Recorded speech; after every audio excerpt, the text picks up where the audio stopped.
तीन बेटी और एक बेटा ने मिलकर अपने बाप को पेट्रोल छिड़क करके जला डाला। पैसा मुझे मिलेगा। बेटी ये सोच रही हो कि मेरा खजाना ओसने वाला है और डेग है, बड़ा सा डेग है। बोले जिंदा बोले हनुमान करे दिले। जिंदा मतलब जिन एक अदृश्य शक्ति है। तीन बेटी और एक बेटा ने मिलकर अपने बाप को पेट्रोल छिड़क करके जला डाला। ये घटना है बहादुरगंज प्रखंड बनगांव पंचायत के दुलाली गांव की, जहां तीन बेटियों ने, ताज्जुब कर रहे हैं, तीन बेटियों ने और एक बेटा ने मिलकर के अपने ही बाप को पेट्रोल छिड़क कर जला डाला। मामला अंधविश्वास का बताया जा रहा है। कारण जो भी रहा होगा, क्या अपनी औलादें खुद के बाप को जला सकता है? ये कैसा युग आ गया? हम कहाँ रह रहे हैं? ये घटना हमारे किशनगंज जिला बिहार के बहादुरगंज प्रखंड और बनगांव पंचायत दुलाली गांव की है। ऐसे क्या हालात हुए जे खुद की तीन बेटियां और एक बेटा ने मिलकर के कलीमुद्दीन की जान ले ली, पेट्रोल छिड़क करके उसे जला डाला। मामला बताया जा रहा है कि अंधविश्वास का है। तो चलिए शुरू से इसको समझने की कोशिश करते हैं। जय हिंद दोस्तों, मैं गफूर आलम फौजी। आइए इस घटना को समझने की कोशिश करते हैं कि ऐसे क्या हालात हुए जो कलीमुद्दीन को उसके बच्चों ने मार डाला, जला डाला। तो घटना से पहले 6 महीना साल भर पहले की बात है कि उन लोगों के घर में एक सांप को वो लोग मार डालता है। सांप मारने के बाद इन लोगों के दिमाग में अजीब व गरीब ख्यालात आते हैं और ये भी पता चलता है कि उस सांप को नहीं मारना था। वो साझा बिसोरी वाला मामला था। मतलब साझा था ना बिसोरी था, कुछ था। साझा बिसोरी हम लोग के सीमांचल में एक क्या कहते हैं, अंधविश्वास का एक खजाना है, जिससे ये पता चला कि उन लोगों के घर में डेग है। डेग का मतलब आप लोग समझ रहे हैं, बहुत बड़ा खजाना है, बहुत बड़ा तिजोरी है जो छुपा हुआ है घर में। तो ये उस घर के सभी सदस्यों को पता था कि उस घर में कुछ खजाना है और सांप का मारना बहुत बड़ा पाप हो गया। तो ये बहुत गड़बड़ हो गया। तो उसके लिए अब उस खजाने को लेने के लिए, कई फिल्मों में आप लोगों ने देखा होगा कि खजाना की खोज में लोग क्या क्या करते हैं, क्या क्या पूजा पाठ करते हैं, क्या क्या अंधविश्वास वाला काम करते हैं, बंगाली बाबा तक पहुंचते हैं। तो मामला टोटली वहीं से स्टार्ट होता है। इस घटना में जो फिलहाल जो 4-5 आदमियों का नाम आ रहा है, उनमें जो 3 बेटी, एक बेटा और बाप, सबको अलग अलग तरह से पता था कि खजाना मिलने वाला है, बहुत बड़ा खजाना ओसने वाला है और डेग है, बड़ा सा डेग है। उस डेग में खजाना है और खजाना मिलने के लिए क्या क्या करना पड़ेगा, बहुत सारे पूजा पाठ। बहादुरगंज के मखदूम मशरफ बाबा हैं कोई, उनके पास गए। तो ये लोग अलग अलग ढंग से अलग अलग एंगल के बाबा अपने तौर पर लेके आ रहे थे और पिछले 2-4-6 महीने से उन लोगों के घर में कोई जा नहीं पा रहा था, क्योंकि अलग जगह यानी फुटिया जगह में घर था, अलग जगह में घर था। जो आजकल हम लोगों के इधर ट्रेंड बन चुका है कि अलग जगह में रहें, हम शांति से मजे से रहेंगे। तो ऐसे ही में ये घटना और ज़्यादा बढ़ जाती है। तो उस फुटिया जगह में, अलग जगह में कोई अगर जाता भी था तो उसको एंट्री नहीं मिलती थी।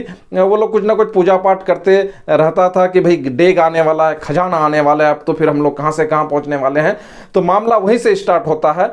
तो इसमें मुझे जहां तक समझ में आ रहा है कि एक दूसरे पर डाउट आया होगा कि पैसा मुझे मिलेगा। बेटी ये सोच रही हो कि मैं भी ऐसा हो सकता है। और फिलहाल उनकी बेटियां कितना पागलपंती वाला सही माने एक्टिंग कर रही है या एक्टिंग कर रही है, मुझे ये समझ में नहीं आ रहा है। लेकिन सच्चाई ये है कि बातों से ऐसा समझ में आ रहा है कि ये पागलपंती का शिकार है। मुझे श्योर नहीं लग रहा है, बल्कि अभी एक्टिंग करी, क्योंकि जलाने के बाद होश तो आएगा ही और होश में ही जलाया होगा, कोई डाउट नहीं। इसकी वजह यह है, लालच खजाना का है, लालच खजाना का है। और अभी बदनाम क्या कर रहे हैं, जिन को पकड़ के लाइए।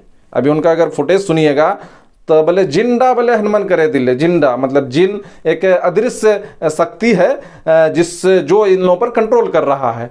तो इन चीज़ों को अब एक दूसरे बाबा को कोई लाने की कोशिश कर रहा है, तो ये बाबा बोल रहा है कि वो होगा, वो बाबा बोलेगा कि वो होगा।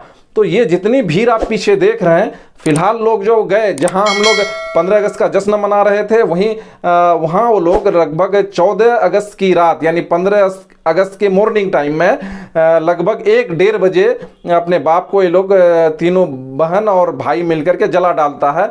और किसी को कानों कान खबर नहीं होती है, क्योंकि अलग जगह में है, सेपरेट जगह में है। जब अहले सुबह कुछ इस तरह किसी को ऐसी शंका हुई होगी, कुछ बदबू आया होगा, तब जा करके लोगों ने पता किया तो पता चला कि मामला ये है। फिर पुलिस प्रशासन आकर के डेड बॉडी को पोस्टमार्टम कर दिया है। तो ये टोटल जो मामला आप जितना भी ये सुने, मामला अंधविश्वास का है। एक सांप को मारने के बाद घर में डेग का पता चलता और डेग से खजाना मिलने की ख्वाहिश में एक दूसरे के दुश्मन होते चले गए और सब एक दूसरे के पागलपंती, यानी बिना काम करके अगर किसी को खजाना मिलने की उम्मीद हो तो जाहिर सी बात है कि भी पागल होगा ही, हम भी होंगे कि भाई फ्री में मुझे अगर कहीं खजाना दिख जाए तो मैं भी भागूंगा। तो इंसानी फितरत है। लेकिन ये टोटल जितना घटनाक्रम आप देख रहे हैं ये 100% अंधविश्वास का खजाना है। क्या है? अंधविश्वास है, खजाना नहीं है, अंधविश्वास है। तो मैं जो भी सुनने वाले सुन रहे हैं, हमारे सीमांचल ही नहीं जहां भी सुनने, भैया ऐसा कोई फ्री में खजाना नहीं देने वाला है। अल्लाह पाक, ईश्वर, खुदा, भगवान जो भी है जिसको देगा मेहनत से देगा। और आप अगर सच्चे इंसान हैं तो जाहिर सी बात है उसमें बरकत होगी। लेकिन कोई बोलेगा कि कहीं खोदने से डेग मिल जाएगा, कोई राजा महाराजा रखा होगा तो कहीं मिल जाएगा, वो अलग बात है। लेकिन आपको सपने में आ रहा है कि डेग हो गया, सांप और बिसूरी, ये सब जितने भी नौटंकी हैं टोटल नौटंकी है, इसमें कोई सच्चाई नहीं है।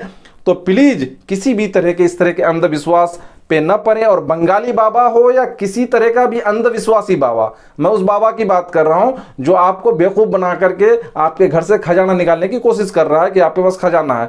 जो ढोंगी होते हैं उनकी मैं बात कर रहा हूं। ऐसे बाबा भी हो सकते हैं और कोई भी हो सकता है। लेकिन आप लोग बिल्कुल सावधान रहिए कि भाई ऐसे बंगाली बाबाओं से आप सावधान रहें।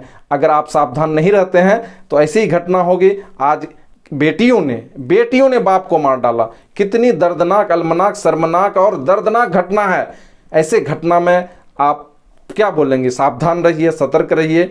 और भाई कोई भी अगर खजाना मिल रहा है तो आस पड़ोस भी लोगों को बताइए कि खजाना उनको भी मिले। क्योंकि अगर बता देता किसी को तो शायद ये घटना नहीं होती और आज कलीमुद्दीन शायद जिंदा होता। तो मैं बेहद दर्द के साथ आप सभी से हाथ जोड़ के विनती करता हूं कि ऐसे अंधविश्वासों पर विश्वास बिल्कुल न करें और ऐसे घटनाओं से बचने की कोशिश करें। बहुत बहुत शुक्रिया।